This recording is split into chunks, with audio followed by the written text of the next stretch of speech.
lahat ng tawanan, lahat ng iyong all-time hits. Ang tanging huntahan ng Masang Lamaw. Number 1 sa Mega Manila, nationwide pa. Broadcasting from TGON, TVH Group of Networks. Dito lang sa inyong iisang himpilan.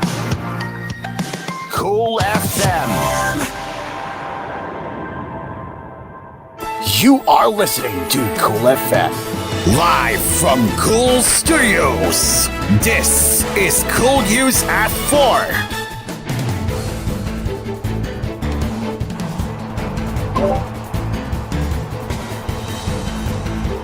Good afternoon, and welcome to koolNews at 4. President Ferdinand Marcos Jr. is on top of finalizing his speech for his third State of the Nation address on July 22, the palace said on Wednesday. No other details on Marcos' preparations, however, were provided by the Presidential Communications Office. The President is on top of finalizing his SONA speech, the PCO told Malacanan reporters. He has no engagement today because he is preparing for the SONA, it added. Press Secretary Chiloy Garafil earlier announced that the state-owned radio television Malacanan will again direct Marcos' SONA. A total of 20 million pesos was set as a budget for this year's SONA. The House of Representatives has banned SONA outfits with derogatory words or political messages. Vice President Sara Duterte on Wednesday said her sub-appointment as designated survivor during President Ferdinand Marcos Jr.'s third State of the Nation address was neither a joke nor a bomb threat. She, however, refused to clarify what she meant. This is the first time I have seen a Vice President's attendance being monitored, Duterte told reporters in a chance interview in her native tongue. It's not a joke, and it's not a bomb threat either. I think many missed the point. So for me, if you didn't understand the first time, I don't think you deserve an explanation, she added. Duterte named herself as the designated survivor when she confirmed that she would not be attending Marcos' SONA on July 22.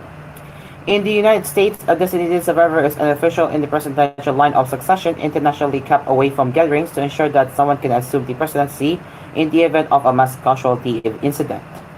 It is also the title and the setting of a fictional thriller TV show which tells the story of Tom Clerkman, a lower-level cabinet member, catapulted to the Oval Office when a violent attack claimed the lives of the U.S. President and most of his cabinet. Duterte's comment drew the ire of some lawmakers and the public alike, with some pointing out that the comment was made in poor taste. They are not afraid of the designated survivor. Senate Minority Leader Aquino Coco Pimentel made this declaration on Wednesday as he confirmed his and Senator Rito Hontiveros' attendance at President Ferdinand Marcos Jr.'s third State of the Nation address on July 22. Nat-attend naman kami sa last SONA, so we will attend, Pimentel said in an interview at the Senate. Hindi kami natatakot sa designated survivor, he added, apparently referring to Vice President Sara Duterte's remark last week. According to Duterte, she would not attend the SONA but named herself as the designated survivor. Many called her remark a bad joke. Other senators also confirmed their physical presence at the SONA, like former Senate President Juan Miguel Zubiri and former Majority Leader Joel Villanueva. If it's your time, it's your time, Zubiri said in a message to reporters when asked about Duterte's statement. The former Senate leader also said he is confident that authorities can ensure the safety of those attending the SONA. Marcos' SONA will be held at the Batasang Pambansa complex in Quezon City, where the House of Representatives is located. The old building of the house was rocked by a powerful explosion in November 2007, which killed 6 people, including then Basilan Representative Wahab Akbar. The Internal Affairs Service of the Philippine National Police has recommended the dismissal from service of 572 personnel due to various offenses, according to Inspector General Brigido Dulay. Dulay on Wednesday said under the administration of President Ferdinand Marcos Jr., the IAS has so far filed cases against 6,256 personnel from July 2022 to July 2024. Around 2,550 personnel are facing administrative penalties ranging from reprimand to withholding of privileges, suspension, demotion, and dismissal from the service, the IAS official told reporters in a phone patch interview. Of this figure, IAS already recommended the dismissal of 572 personnel, demotion of 260 personnel, and suspension of 1,418 police officers, he added. The offenses committed by these personnel ranges from the following classifications: grave to civil misconduct, civil dishonesty, civil irregularity, civil neglect of duty, less grave neglect of duty, less grave misconduct, conduct unbecoming of a police officer, gross independence tapos yung mga grave offenses na grave misconduct, grave dishonesty, grave irregularity, and grave neglect of duty. Dulay said most of these personnel are non-commissioned officers and those with the rank of patrolman, sergeant, executive, and master sergeant. Under the IAS, the highest ranking officer penalized was a colonel, he added. The National Grid Corporation of the Philippines has placed the Luzon grid under yellow alert on Wednesday afternoon to evening due to the thin power supply. The country's grid operator said this alert status is being issued when the operating margin is insufficient to meet the transmission grid's contingency requirement. In an advisory, the yellow alert will be in place from 3 p.m. to 9 p.m. It said the tripping of the 417.4 MW San Gabriel power plant contributed to this. The Visayas and Mindanao grid, meanwhile, are operating normally. Philippine Drug Enforcement Agency (PDEA) agents and local police seized on Tuesday, July 16, an estimated 3.4 million pesos worth of shabu and arrested two big-time traffickers in Las Piñas City. In a report on Wednesday, July 17, the PDEA Region 4A said their operatives and fellow agents from Batangas, National Capital Region, and local drug enforcers conducted a joint by-bus operation around 3:20 p.m. in the fast food restaurant in Barangay CAA. During the operation, the suspects, identified as Crystalline Lucas 29 and Jessica Gusi, age of 40, were caught in possession of 500 grams of shabu worth 3,400,000 pesos. Both suspects, residents of the said village, were classified as high-value targets in the government campaign against illegal drugs. The PDEA was conducting further investigations to determine the source of the illegal drugs. On July 13, PDEA Region 4A and NCR agents also nabbed two high-value targets in Pasay City and seized 3,400,000 pesos worth of mint. The arrested suspects were detained and are facing complaints of violating anti-drug laws. No one among the current roster of Commission on Elections officials and commissioners will resign amid the bribery allegations faced by the agency, COMELEC Chairperson George Garcia said on Wednesday. According to Garcia, a resignation will be tantamount to proving that the accusations were true. Impossible po yan. Impossible po na may mag-leave at saka mag-courtesy resignation o mag-resign sa mga miyembro ng commission. Ano sila? Hello? Garcia said in a press conference. Para sinabi naman na totoo ang mga akusasyon, he added. Garcia's remark came after claims surfaced that the COMELEC accepted bribes from a South Korean firm, which were transferred to several offshore bank accounts. While Garcia said that he was alluded to by the claims, he maintained that he did not have any foreign accounts.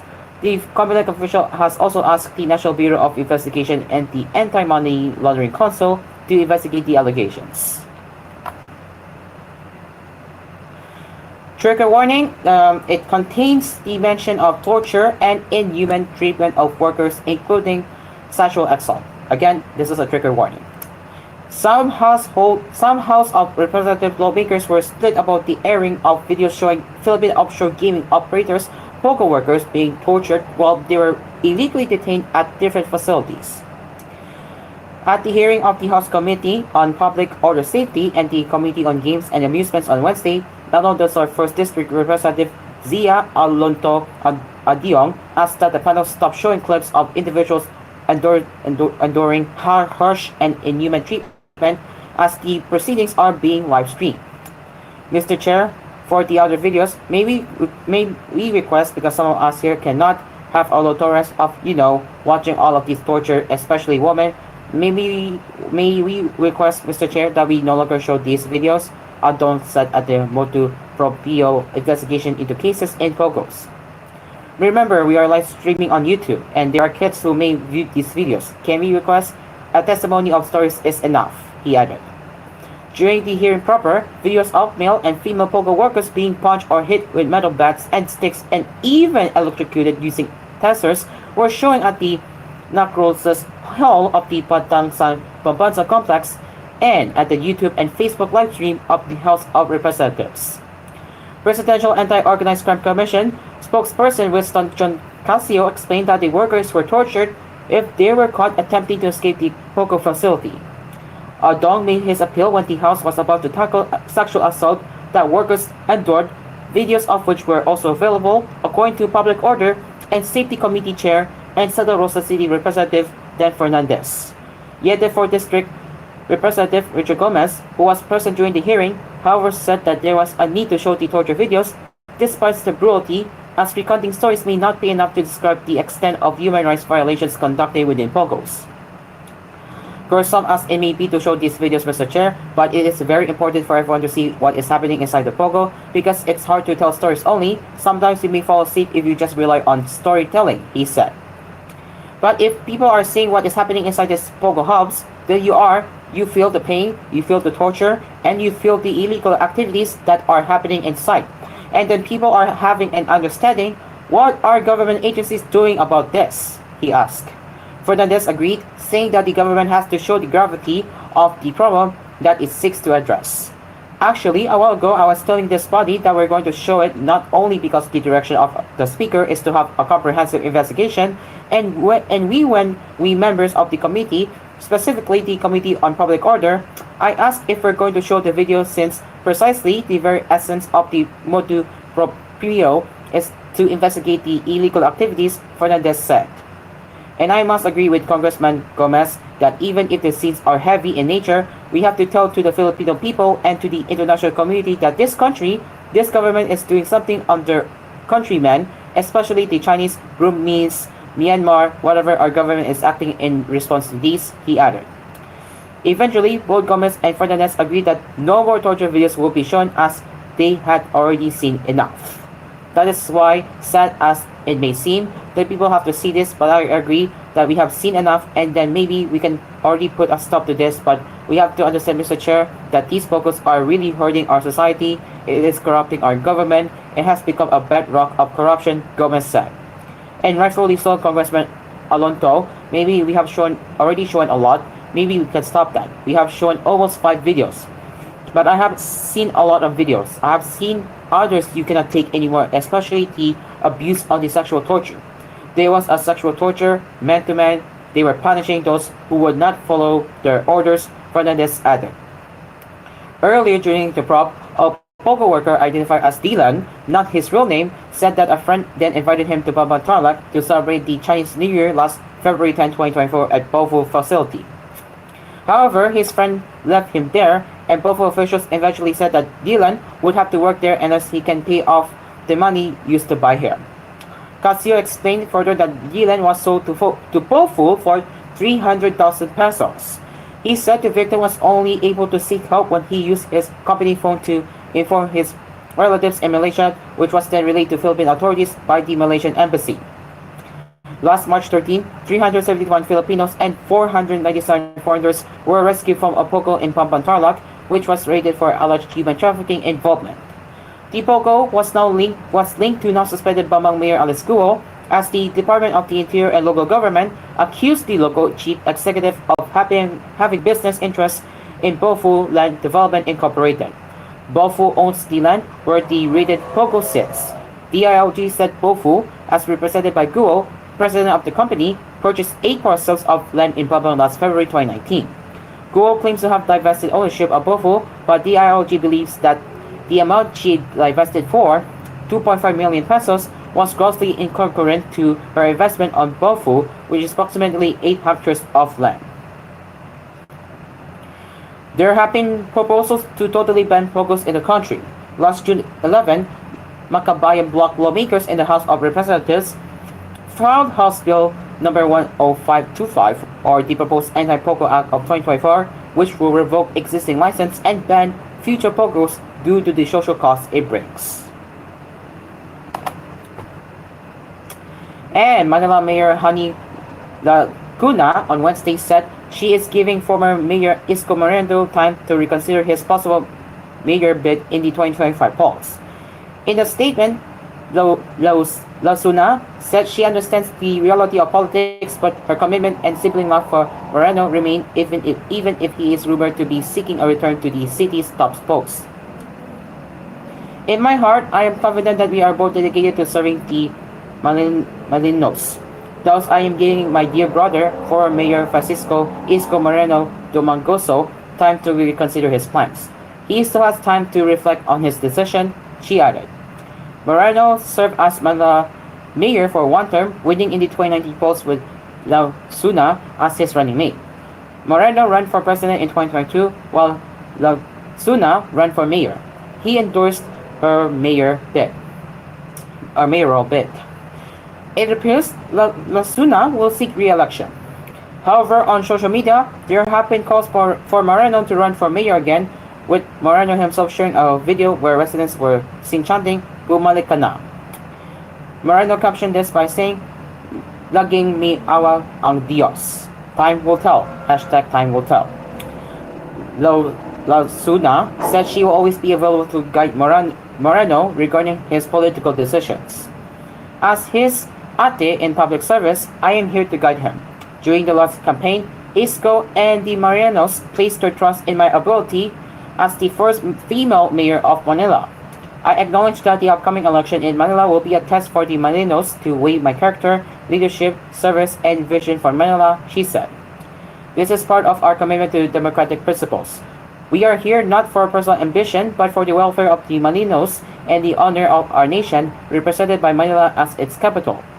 I respect the decision of former Mayor Francisco Isco Moreno Domingoso, while also acknowledging that he still has time to reconsider his plans, she added. Moreno and Lacuna have been allies, with Moreno crediting Lasuna's father, former Manila Vice Mayor Danny Lasuna, for helping shape his political career. Lasuna said despite politics being discussed months ahead of the filing of certificates of candidacy, her priority will still be working for Manila's betterment. This focus will remain until the filing of candidacies and beyond if the trust of Manila in our leadership continues, she said. I will continue working for Manila because the Maninos are my top priority. Despite any political circumstances, I remain Atehani to Isco because in Manila, love of family endures, she added. Alright.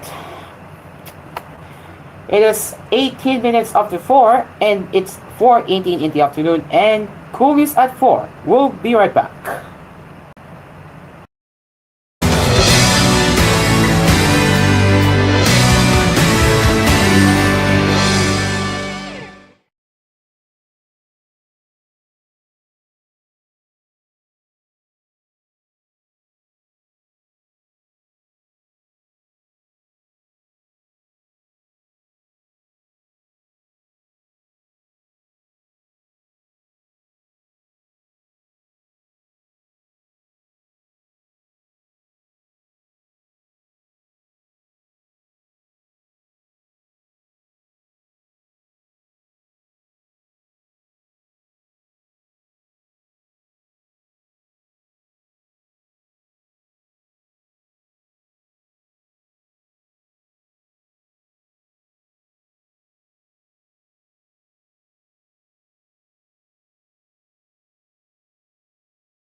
Pag Friday na,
Welcome back.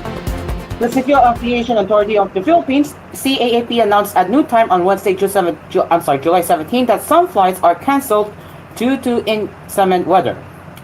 In a five-hour advisory released to the media, following is the list of canceled flights as of 12:30 a.m. So here are the following.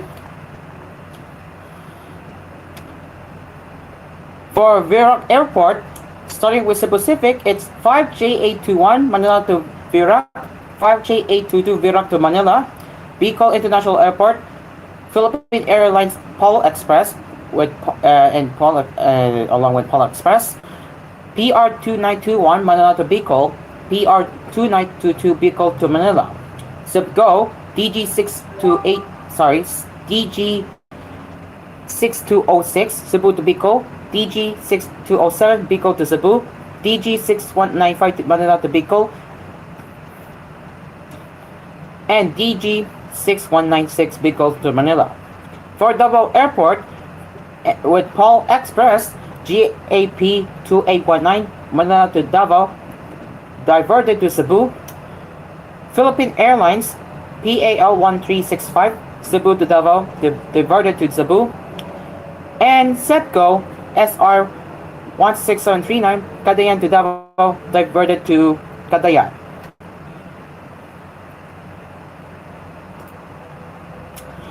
More than 3.7 million senior citizens citizens received a 1,000 peso monthly pension from January to June 2024, the Department of Social Welfare and Development DSWD announced on Wednesday. The DSWD Assistant Secretary and spokesperson Erin Domlao said the agency disbursed 21.8 billion pesos for the first half of 2024 to 3,723,323 Indican senior citizens nationwide. The agency distributes a pension of 6,000 pesos on a semestral basis or 1,000 pesos monthly to eligible beneficiaries. Republic Act Number 11916, or the Act increasing the social pension of senior citizens, mandated the pension increase from 500 pesos to 1,000 pesos. The Department of Budget and Management released 49.807 billion pesos for the increased monthly allowance of Indican senior citizens, double the amount for the program from last year's appropriation of 25.30 billion pesos. Eligible beneficiaries must be 60 years old and older, from its sick leave without a source of regular income or support for a family, and receive no pensions from the Government Service Insurance System, the Philippine Veterans Affairs Office, the Social Security System, or private companies. Based on the 2020 census of the Philippine Statistics Authority, as many as 9.22 million senior citizens live in the country. 4 million others have no government pensions, regular income sources, or family support.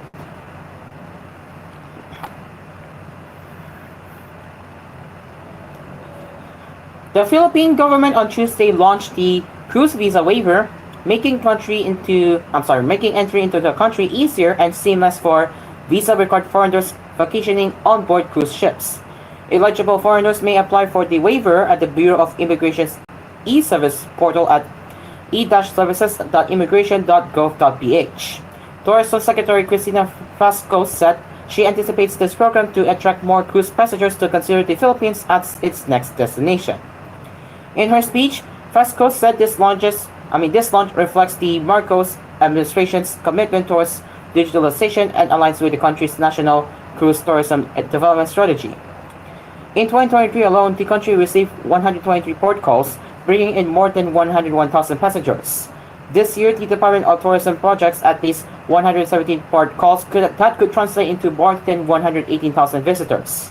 With the implementation of the cruise visa waiver program, we expect these to increase, and we expect more tourists to arrive in the Philippines, especially that the Philippines is well on its way towards becoming a preferred destination for luxurious expedition cruises to cruise ships that can accommodate a bigger number, Frasco said. In a separate interview, Penline Agency's Marine Agency Services Director and Vice President Captain Terence Oitinbang described the initiative as a big step forward for the country's cruise tourism as it institutionalizes the visa waiver for visiting passengers. It's a change of policy that will really help. In the past, it's like a form of accommodation. The passengers and the cruise principals are not assured that they can really come, he said. If it's a policy change, then it means it's permanent. So it gives assurance to the cruise lines and, of course, to the riding cruisers that there is really an accommodation policy in the Philippines that allows cruise passengers to embark on the vessels and then enjoy the Philippines. Oitimbang added that this program makes the Philippines at par with major destinations that already have similar arrangements for cruise passengers. The program is a joint undertaking of the DOT, the BI, and the Department of Justice. At the ceremony, DOJ Assistant Secretary Mike Ken Enika Granong said stringent measures are in place to safeguard the country's borders. Those eligible for the waiver program are visa-required nationals arriving into and departing from the country via cruise ship for tourism purposes only and have no intention to deviate from the ship's local cruise itinerary. The waiver is for single-entry use and is valid up to a maximum of 40-day stay in the country. It is non-extendable and non-convertible to other types of visas or status. Vice President and outgoing Education Secretary Sarah Duterte on Wednesday said she ordered all Department of Education officials, or DepEd, to stay in their respective posts until the new chief replaces them.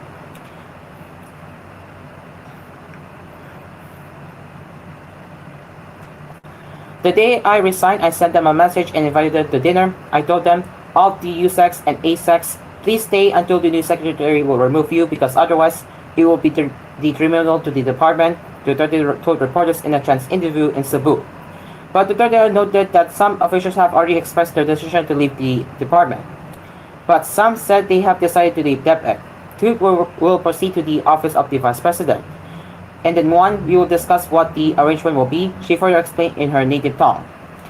Duterte admitted that she has yet to meet with incoming Secretary of Education Senator Sonny Angara, but said that a short meeting has been set before the turnover ceremony on Thursday. I know that Senator Angara has been with the government for the longest time, longer than me, so he understands the need to improve the quality of education in our country, Duterte said. On Tuesday, DepEd spokesperson Michael Poa confirmed that he and four other officials resigned from their post.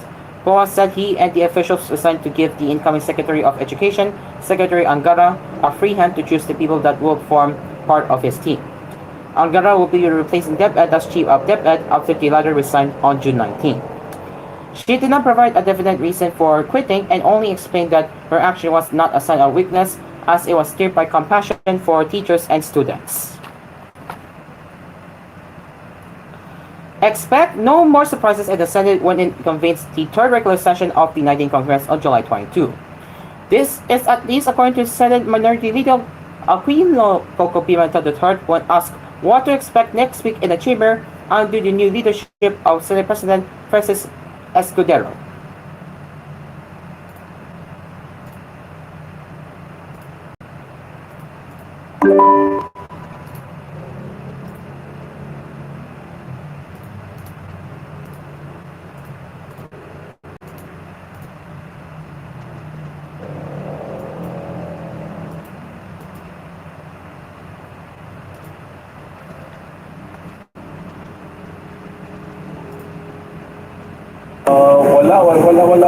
Walang sorpresa. I think 1 year to go, let's give the new Senate President a peaceful time to have a chance to achieve his goals.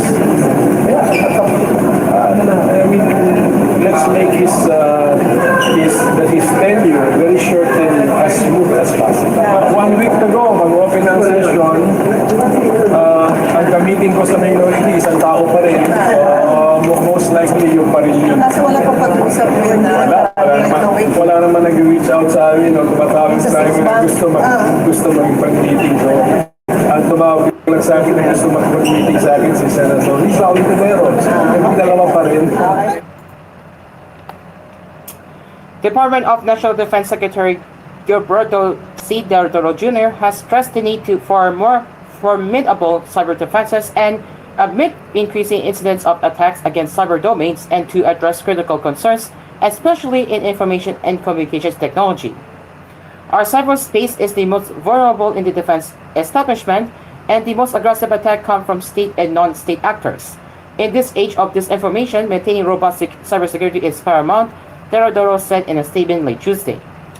Teodoro issued the statement following his meeting with U.S. Joint Chiefs of Staff Chair General Carlos Q. Brown, together with Armed Forces of the Philippines Chief General Romel Brono Jr. at the DND headquarters in Camp Ayuguinaldo, Quezon City. According to the DND, discussed during the meeting were areas of mutual interest and ways to further strengthen the long-standing partnership between the Philippines and the United States. Reflecting on the recent talks with U.S. Department of Defense Secretary L. Lloyd J. Austin III, Secretary Teodoro reiterated the importance of the continued cooperation between the two nations' defense establishments, DND spokesperson Arsenio Andolong said in a separate statement. Teodoro also highlighted the recent signing of the Reciprocal Access Agreement with Japan, expressing optimism for similar agreements with other like-minded countries. The defense chief concluded by highlighting ongoing efforts to enhance cooperation and streamline transactions between defense officials and their counterparts. Brown, for his part, acknowledged the strong relationship between the Philippines and the United States, emphasizing the importance of his visit in sustaining the momentum of bilateral cooperation, according to the DND. Both officials expressed optimism about the general security of military information agreement, noting that it is on a positive trajectory, Andolong said. Browner, on the other hand, expressed the AFP's satisfaction with the visit of his counterpart, seeing as a reaffirmation of the robust Philippines-U.S. military relationship. This visit sends a strong message to our neighbors and signals that our military-to-military relationship is strong. We hope that General Braun's visit will be beneficial for both the Philippines and the U.S., Brunner said. A closed-door consultation meeting between Senators Nassim Binay and Alan Peter Cayetano will be spearheaded by the Chamber's ethics panel to address the tension between the two lawmakers after a heated discussion on the new Senate building. Panel head and Senate Majority Leader Francis Tolentino, in an unabashed interview on Wednesday, said the rules of the committee have been approved and only need to get published. Asked to explain the conciliation process, Tolentino said it only means that he and other members of the Senate panel on ethics will meet with Binay and Cayetano to mandate and possibly convince the two to have an amicable settlement. Sa bago mga hearing, imi-meet ko muna yung mga complainant at yung kung sino man ang kinong-complain para isettle ang disagreement, said Tolentino. Tolentino said the meeting will take place after the approval of the rules. Yung rules na yun pa lang ipapublish, so 15 days later, after approval of the rules, sigurado pag na-convene na yung Congress, he explained. Binay filed an ethics complaint against Cayetano for allegedly resorting to name-calling and behaving disorderly during the Chamber's proceedings. In the 15-page complaint, Binay specifically noted that Cayetano committed the crime of slander against her. The charge was submitted days after the two senators exchanged barbs during the Senate panel on accounts hearing on the supposedly ballooning cost of the new Senate building in Taguig City. During the July 3 hearing, panel head Cayetano insisted that the building's cost would total a whopping 23 billion pesos. Binay, on the other hand, cited the Department of Public Works and Highways data, pointing out that the building would only cost around 0.1 billion pesos.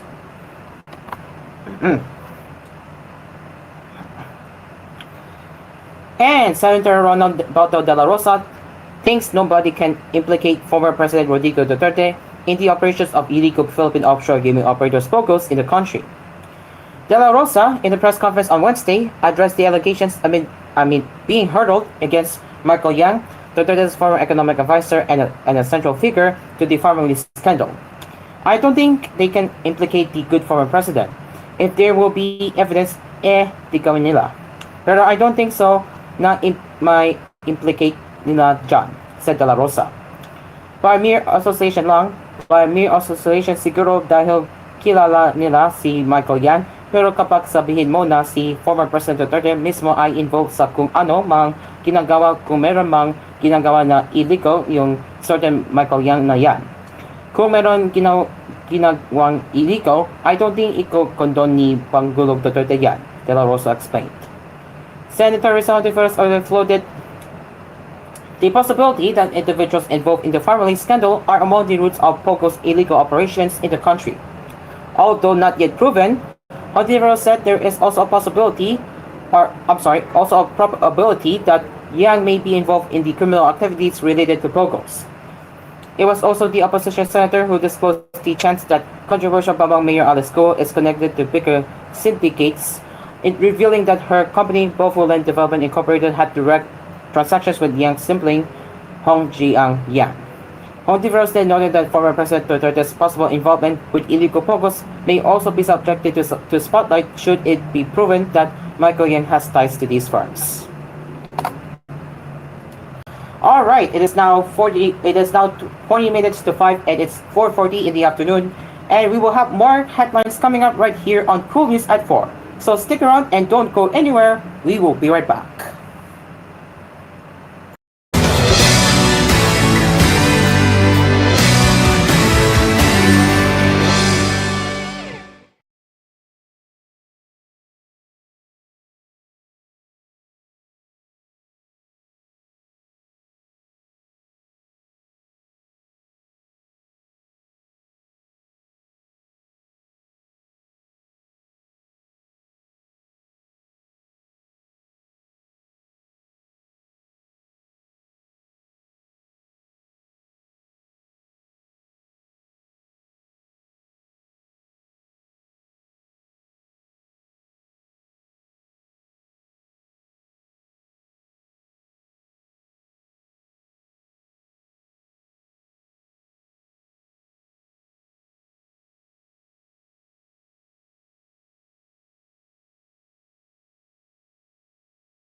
Welcome back. Four Japanese wanted for their alleged involvement with a telecom fraud syndicate based in Cambodia were arrested in two separate operations in Pasay and Paranaque City on Tuesday, according to police. In separate reports issued on Wednesday, the National Capital Region Police Office identified the four suspects as Masaya Sawada, age of 43, Seiji Suzuki, age of 29, Koji Yuda, age of 27, and Jun Kikohara, age of 29. Police said Sawada was collared by authorities at the Ninoy Aquino International Airport in Pasay City after his flight landed at Terminal 3 from Cebu.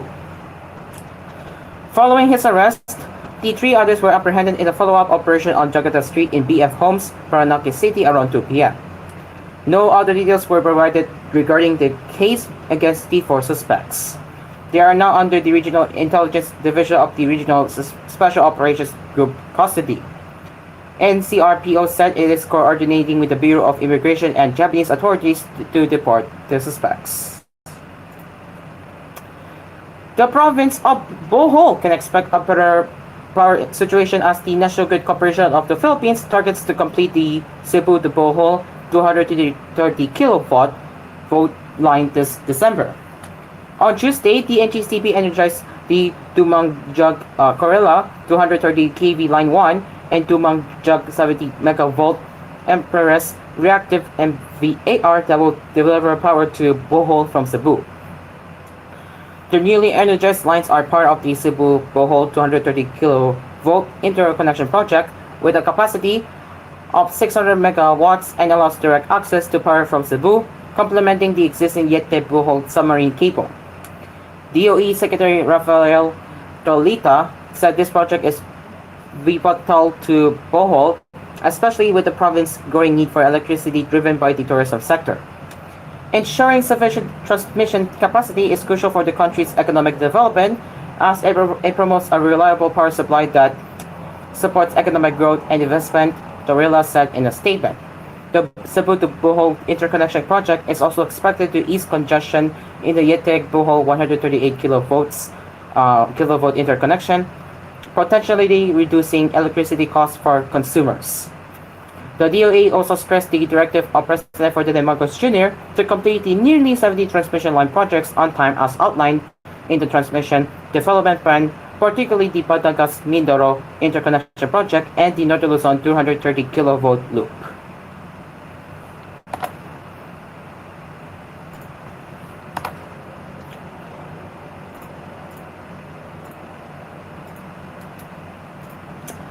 And now for the business headlines overseas. Britain's inflation rate held steady in June after returning to the Bank of England's target the previous month. Official data showed Wednesday, confounding expectations for another modest slowdown. The Consumer Prices Index was unchanged at 2.0% in June from the same level in May, the Office for National Statistics said in a statement, compared with market forecasts of 1.9%. Wholesale prices rose strongly, while second-hand car costs fell, but by less than this time last year, said ONS Chief Executive Grant Fisner. However, these were offset by falling clothing prices, with widespread sales driving down the costs. Meanwhile, the cost of both raw materials and goods leaving factories fell on the month, though factory gate prices remain above when they were a year ago. Analysts said the data could cause the Bank of England to sit tight for a while longer before starting to cut interest rates. The chances of an interest rate cut in August have diminished a bit more, said Paul Dulles, chief UK economist at research consultancy Capital Economics. Last month, the BOE kept its key interest rate at a 60-year high of 5.25% despite slowing inflation in May. Britain's newly elected Labour government welcomed news that inflation remained at the BOE's target level. It is welcome that inflation is at target, said Darren Jones, Chief Secretary to the Treasury, in a statement.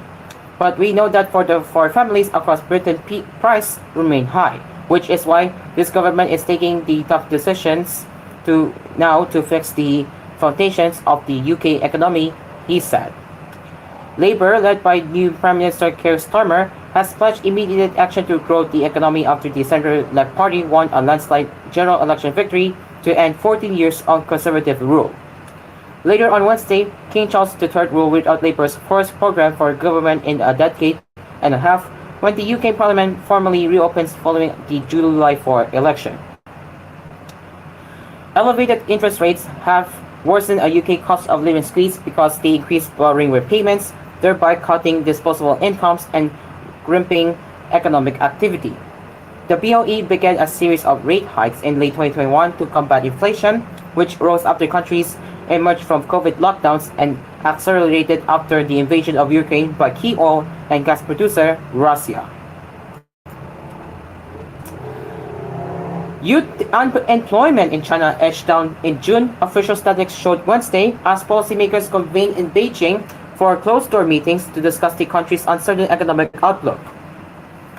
More than 18 months since abolishing stringent COVID-19 controls that weighed heavily on growth, a highly anticipated post-pandemic recovery has been less robust than leaders had hoped. Soaring joblessness among young people is just one of the hurdles the world's second-largest economy has faced, alongside a heavily indebted property sector and trade fraught by geopolitical tensions with the West.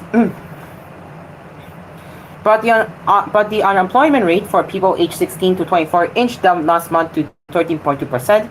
The National Bureau of Statistics announced Wednesday a slight improvement from 14.2% in May. The figure, which excludes students, is the lowest recorded since authorities resumed publishing youth unemployment data in January under a revamped calculation method. It had skyrocketed to a record 21.3% in June last year, before authorities suspended the release of figures for several months, citing a need to review methodology. The jobless rate for people aged 25 to 29 stood at 6.4% in June. The NBS also said Wednesday, down from 6.6% the previous month. The general unemployment rate remains steady at 5%. However, the NBS figures paint an incomplete picture of China's overall employment situation, as they only take urban areas into account. President Xi Jinping said in May that countering youth unemployment must be regarded as a top priority. Last month, 11.8 million students graduated from university in China, heightening competition in an already tough job market. And authorities released more disappointing economic data on Monday, indicating slower growth and continued sluggish consumption. Since Monday, Chinese leaders, including Xi Jinping, have held closed-door meetings in Beijing, scheduled to end Thursday to discuss economic policy.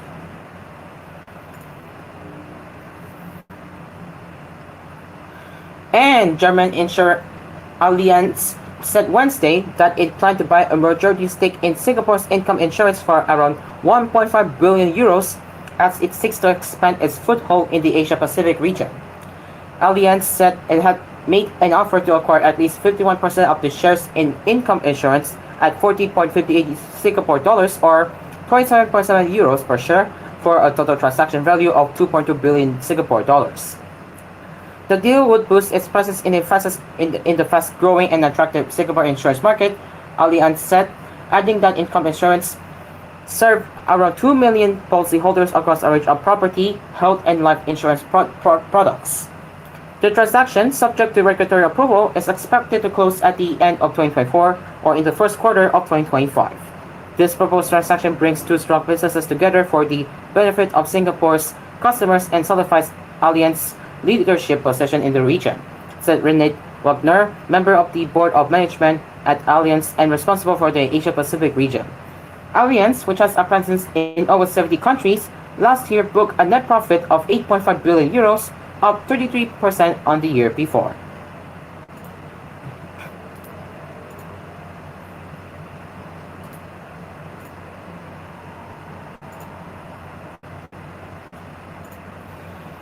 And now, it's time for Showbiz News. Describing himself as OA, Maki admitted that he cried after finding out that Dilaw rose to the top of Billboard Philippines Hot 100 charts, saying he was overwhelmed by the positive response to the song. Maki topped the Billboard Philippines Hot 100 charts for 3 consecutive weeks with Dilaw, and is the first artist to achieve the feat since its inception earlier this month. He also maintained his top spot on the Billboard Philippines Top Philippine Songs chart for 3 consecutive weeks.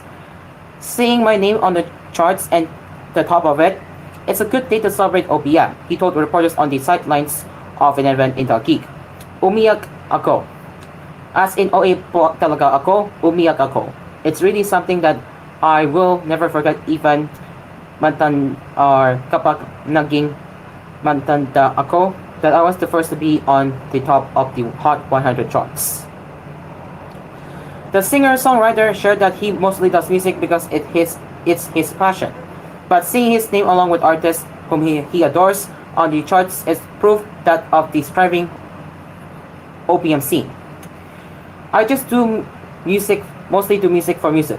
Grabe ang love ng mga tao, especially for the OPM scene. Ang daming kong kasama sa charts whom I really love and adore as a musician as well. Proof sila na striving and sobrang alive ng OPM, and I am just glad to be part of it, he said. Maki said his recent milestone inspired him to do more as a musician while hinting that the rest of the year will be a colorful one for him. Well, lagi naman po ka-emotional, but for this one talaga, it's really thriving. Sobrang alive ng OPM. Nasulat mo yung song of August 2023 na mentioned before. So, have you ever predicted that it will become this successful? No.